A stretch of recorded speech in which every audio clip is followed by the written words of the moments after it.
the stage, Hailey Bachrach!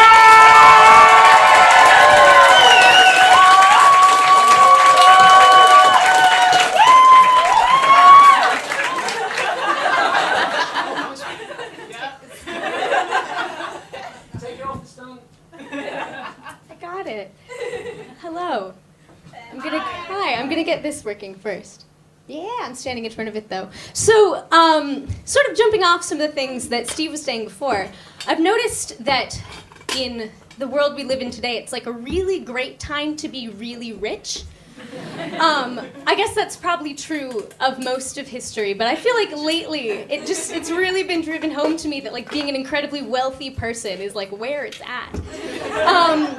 And I spend a lot of time thinking about Elizabethan and Jacobean England, and that was another time in which it was great to be really rich, as ever, but also it was sort of newly possible, thanks to, you know, the rising merchant class. A group of people were able to kind of transcend class boundaries in a way that you hadn't really been able to do before. So I thought, because it seems like it's in all of our best interests to move up in the world as quickly as possible, today we would learn how to social climb, like in Elizabethan. So this is the Gentleman's Guide to Social Climbing. So, step one, become a gentleman. That might sound like the hardest part, but it's actually easier than you might think. Some of us here today might already be covered. For example, can anyone trace their ancestry back to William the Conqueror? No? Okay, let's try again. Did anyone go to Oxford or Cambridge? Yeah. Anyone? Yeah. You actually, in real life today, might be entitled to a coat of arms, so you should look into that. The rest of us, let's see, is anyone a priest or a doctor? I think a medical doctor, but probably like... All right, let's see. How about, has anyone done something really amazing in war or personally given great advice to the government? No? All right, well, that's okay, because the rest of us will just have to buy it. Which is fine. It's what a lot of people did. It's what Shakespeare did, essentially. So you're not really buying it. What you're paying for when you're buying your gentlemanship is you're paying for proof that you are secretly and complicatedly descended from a family that is in the gentry, which is what Shakespeare did. This is his coat of arms. You can see it's got a bird shaking a spear. That's really clever. Yeah, he liked puns. And you can see his motto there at the bottom is non sans droit, which means not without right, which I think is exactly the kind of like, fuck you, don't judge me attitude we all need to be taking towards this. The thing about Shakespeare's coat of arms and the fact that he bought it, the proof is that he claimed descent from the Arden family, who he actually was descended from, but no one was really sure how it was supposed to work, because in the margins of the official documents, they originally had him connected to this very prestigious branch of the Arden family.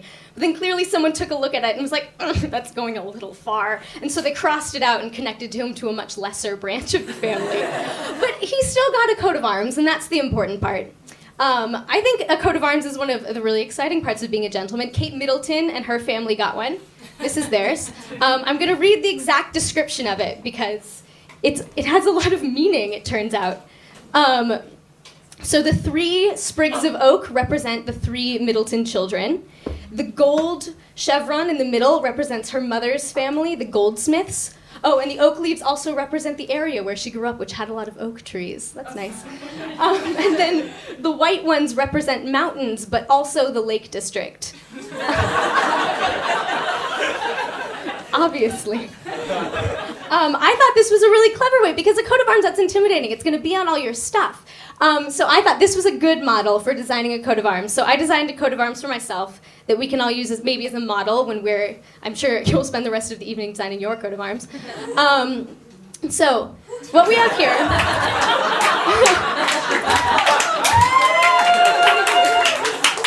Set this down. So these are 3 sandwiches, which represent the 3 pret-a-manger's on my street.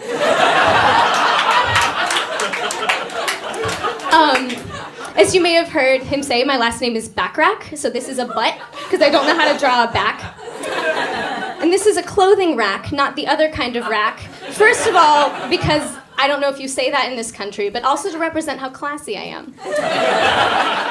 And here at the bottom is a swan in chains, which is both a sort of chained animals are a sort of common image in coats of arms. Richard II had a chained doe. This is a chained swan because I really hate swans. I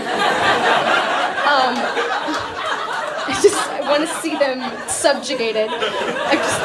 They're really mean. So, now that that's settled. Oh, and the other thing we all get, now that we're all gentlemen, is we're all entitled to carry a sword. So that's great, and I just want you to remember that later when we're all drunk and still in this tiny room. Everyone is armed. So that's good. So step 2 is we are gentlemen, but now we have to prove it through our behavior. We may not know how to do that, but that's okay because, like I said, there's a lot of people sort of newly attaining this class. There's a lot of people who also don't know how to behave.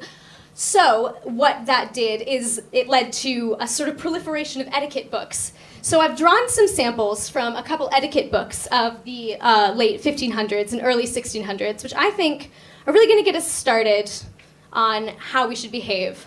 So I think a lot of this advice at least begins intuitive and then becomes less so. For example, a man ought to keep himself upright and not rest or lean upon others. And when he speaks to anyone, he must not thrust him with his hand or his elbow, with every word saying, "Is that not true, I say?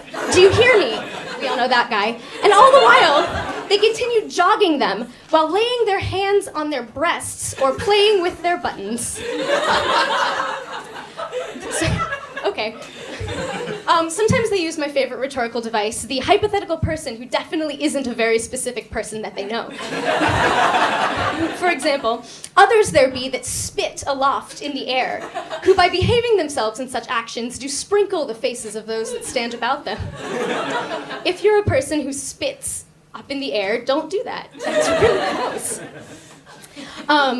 There's a lot of, so that's how to play nice with others. They have a lot of advice about what to do with your face. Apparently that was confusing.